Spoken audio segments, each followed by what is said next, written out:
The best part of being in America is that we have been blessed. We have been blessed so much that we as Americans share the wealth. We share our wealthy voluntarily, donating our time to missions and forcefully by taxes. Of course, the collective loving media will not show the footage of a church mission that feeds the poor. They, however, will show you the statistics that say if we do not depend on the state, we will all be disintegrated into nothingness. Maybe that is too far of an accusation, but we saw the people panic about the sequester. Even though welfare and EBT cards are delivered by the state government, many of us begin to wonder why we even need a strong federal government if local and city and state governments are taking care of the problems. In other words, when you have a strong central bureaucrat government, it becomes redundant. For instance, we have the Kentucky Agricultural here who does their job, but after that we have to comply with the Kentucky EPA, then the federal EPA, and etc. We do not need more than one EPA. You can hire private companies to inspect the bureaucracy or let the media do their job and expose corruption and can vote out corruptors, creating more bureaucracy to check up on the bureaucrats, paid by the same purse, which makes no sense. That is like the mafia creating another mafia to make sure that one mafia is mafia enough. And in the end, you get more mafia, which is not a good thing. The same goes for bureaucracy.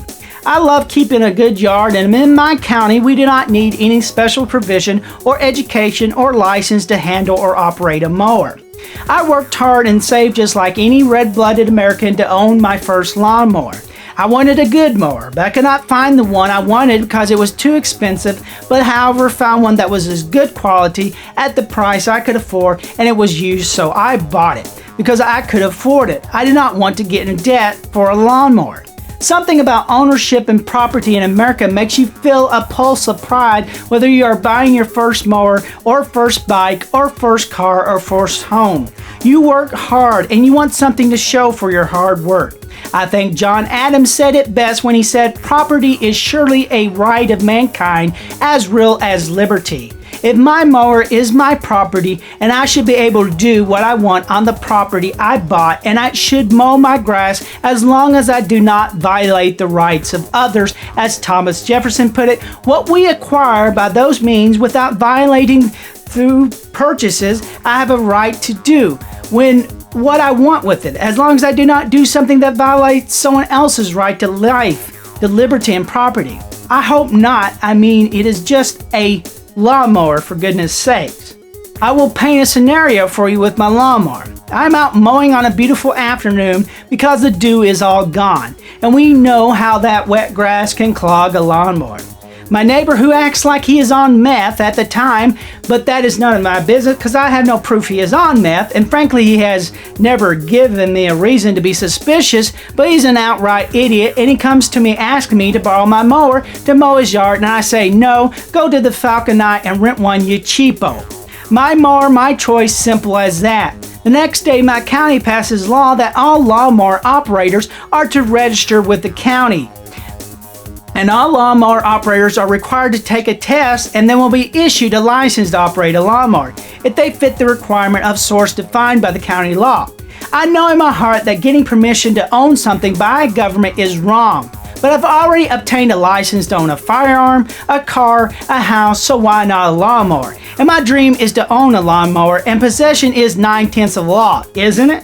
I comply. I do not feel the battle is worth getting into now. The next day, I get the same request again by my neighbor. I tell him he may go visit the inside of Hades this time.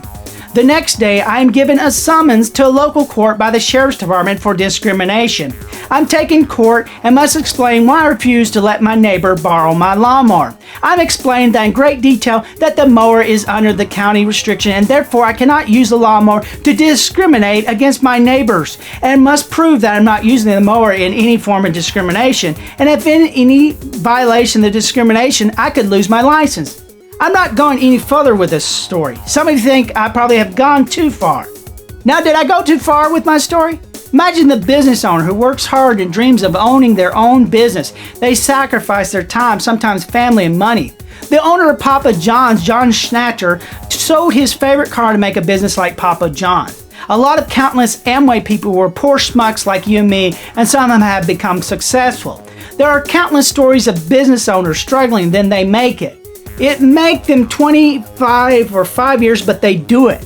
They employ, they become members of the Chamber of Commerce, they become prominent members of their city or county, so they all can be fined, taxed, and regulated and told what to do with their property. Yes, what is a business? It is a thing. It is something that can be owned by one person or by many. The point is, our founders time and time again told us they wanted us to be able to own property. What is property? According to the dictionary, it is something that is owned by a person or business. What is a bakery? Well, it is a thing. Can I own it? Well, yes, you can.